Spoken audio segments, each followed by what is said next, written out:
Evening or good morning, everyone. Welcome to this closing press conference for MC13. I have the pleasure to be joined by the chairperson of the MC13, Dr. Tani bin Ahmed Al-Zayudi, and the Director General of the World Trade Organization, Dr. Ngozi Okonjo-Iweala. This has been a long week and indeed a long day, so we'll get straight into it. And without further ado, I'll hand over to the chair for short opening remarks, and then we'll take your question. Dr. Tani. Thank you, Ismail. Thanks, colleagues from the media, for your attendance at this press conference, particularly at such an early morning hour. This is a clear reflection of the efforts that we have all taken to deliver a positive conclusion to the 13th Ministerial Conference of the World Trade Organization.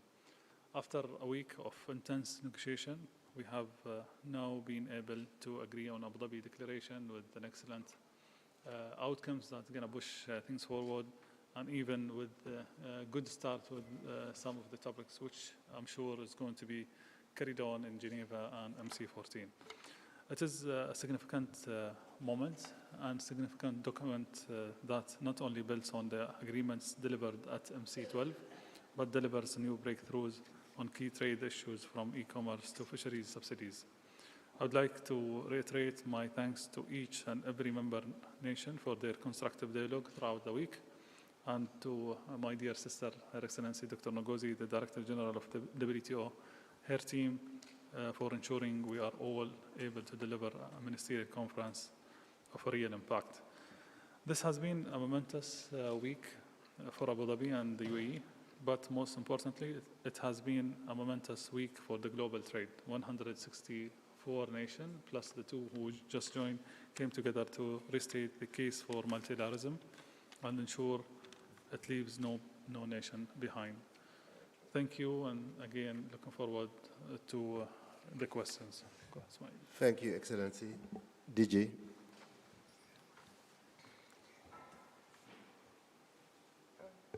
Well, thank you very much. And I want to begin by saying our host hosted us so excellently well this week. We've had a very intense week. And as you can see, up till the last minute, we were still working. I want to say that I'm proud of the work we did, the time we put in, and the outcomes that we had. I'll just, mention some of them for your information.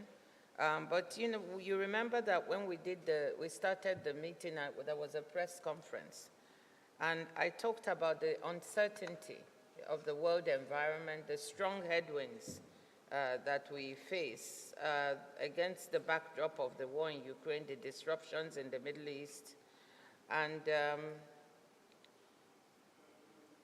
a high inflationary environment in the world, many countries experiencing low aggregate demand, a lot of headwinds, elections in more than 60 countries. And I said trying to get achievements against these headwinds would be tough.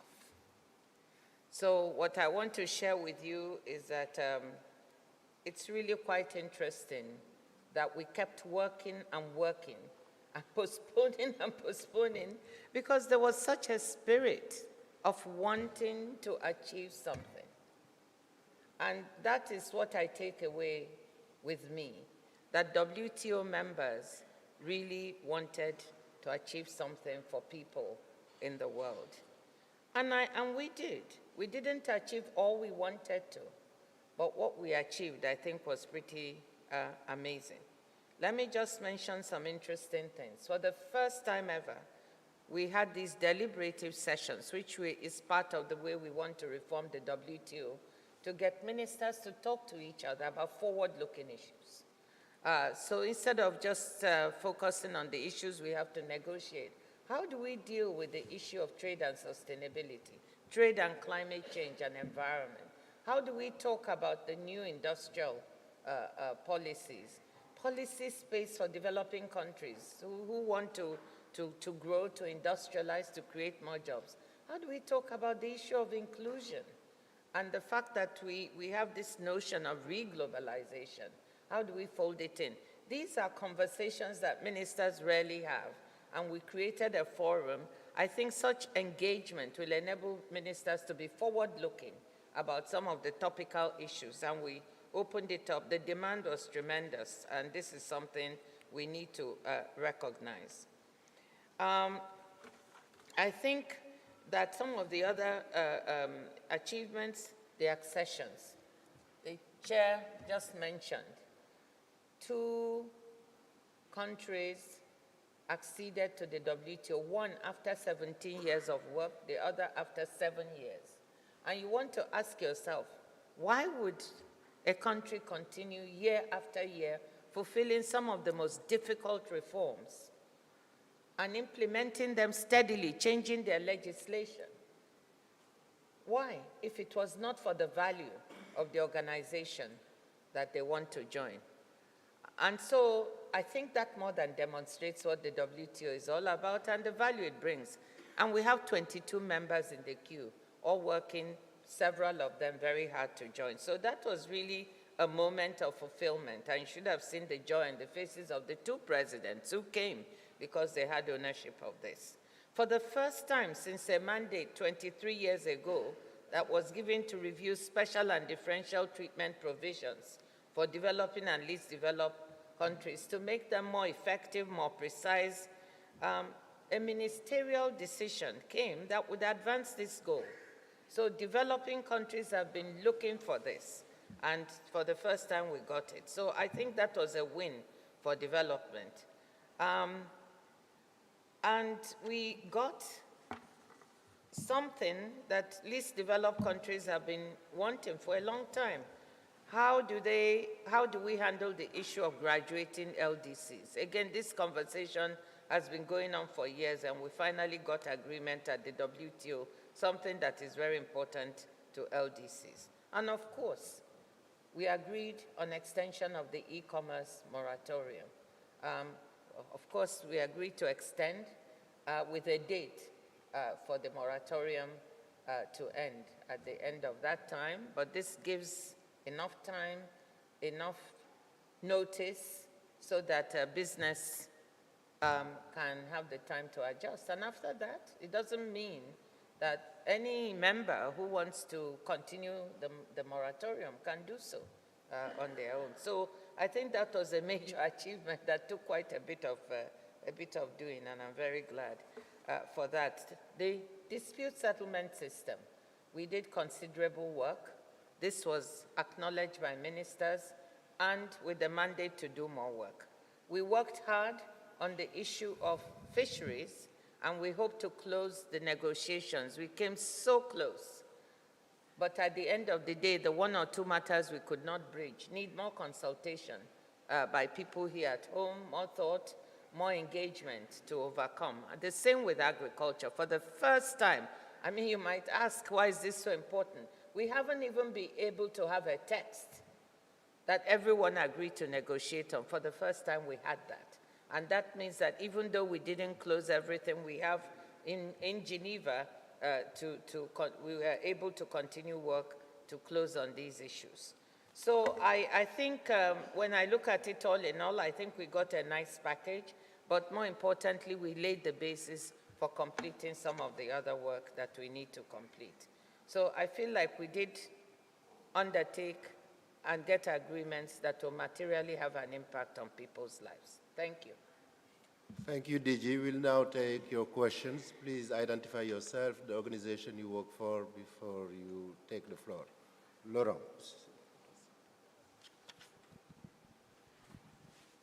Thank you to both of you, Laurent Siro, Swiss News Agency. DG, you just mentioned your pride and the nice package, but at the end of the day, do you see the glass still as half empty because there was no breakthrough on fisheries and agriculture, or half full because you could save the moratorium for 2 years, or more than half full? And starting from that, that was the last ministerial before the end of your first term. Does that give you energy and enthusiasm to run for a second term in 1 year? Thank you. We always have it. I think I'll let the minister answer that. No, I'm just joking. No, the glass is definitely half full. I feel like we went into MC12 with little chance. People gave us very little chance of success. We pulled it off. We went into MC13 with the same. They're not going to get anything. It will be one without any outcome. And just look what we delivered. So you can see it's the same energy, the same enthusiasm. I don't know what time it is, but I'm ready to keep going. Yeah, but let me pick up on a few things here. We had very excellent deliberation in some of the topics, and for example, on agriculture, for example, in particular, we managed to have a text which was under negotiation, and because of the pressing of time, we couldn't do it. But you can imagine, for more than 20 years, the topic has not been moving. And we managed to have a text which is going to be the basis for the discussion in Geneva and MC14. So at least we have a very strong basis to be continuing from here. Fisheries as well, we were about to have a deal. And again, it's about timing. I'm sure the representatives in Geneva and the colleagues in MC14, we're going to continue those basis and foundation which has been laid out here.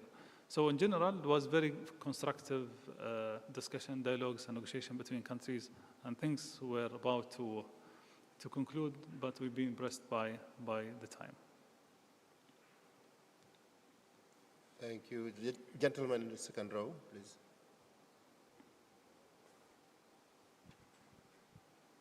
Thank you so much. This is from China Media Group. So first of all, congratulations for all the efforts that you make this achievement this morning. So I have a question about China. So as we know that Chinese President Xi Jinping has always stated that China always support multilateralism. So in your opinion, how do you evaluate China's effort to maintain the multilateral trading system? Thank you so much. Their positivity throughout the whole process, the engagements and the contribution to push the agenda forward, and the global numbers when it comes to the shares of China into the global trade is a reflection of their commitment into the whole process and multilateral. So the numbers are speaking about itself when it comes to China. And at the same time, what you guys as the media haven't seen inside the rooms, China are always positive and contributing positively into the discussion and the negotiation. I just want to, I think the Honorable Minister has answered it, but want to repeat that we've had a very constructive engagement with China and the support for the multilateral trading system. So yes. Anna Monique.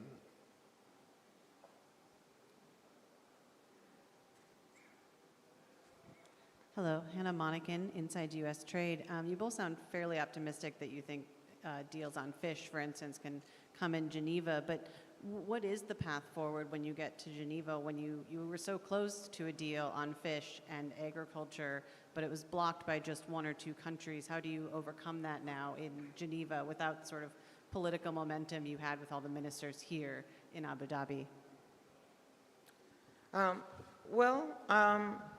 I think that with the ministers here, it was really very helpful for members to understand why the reservations of each other. I think that was one of the benefits here, and I think it brought us closer to almost getting the package than when we were in Geneva. I see negotiations as a process. Of course, it would have been great if we could finally close that. But when we came, this is what I was saying in my speech. The WTO, the beauty of it is the consensus system. At the same time, it's also not easy because you have different voices. So I think when we get to Geneva, we have better understood what the members have better understood what each other's concerns and reservations are, right from the top, from the ministers. And I think that will facilitate now moving in a better way than it did before we got here. Thank you, DJ. I think we'll take two more questions and then we will wrap. Duke Palmer and the gentleman on the extreme left. Hi, thank you for taking my question. Doug Palmer with Politico.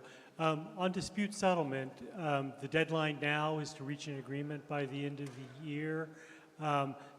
how optimistic are you that that can be achieved?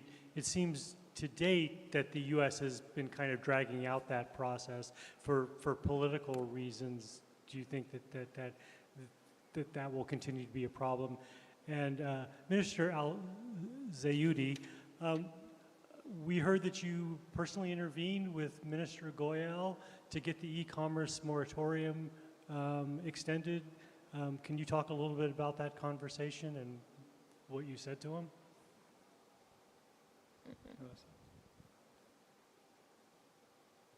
Oh, sorry. I thought you were going to respond.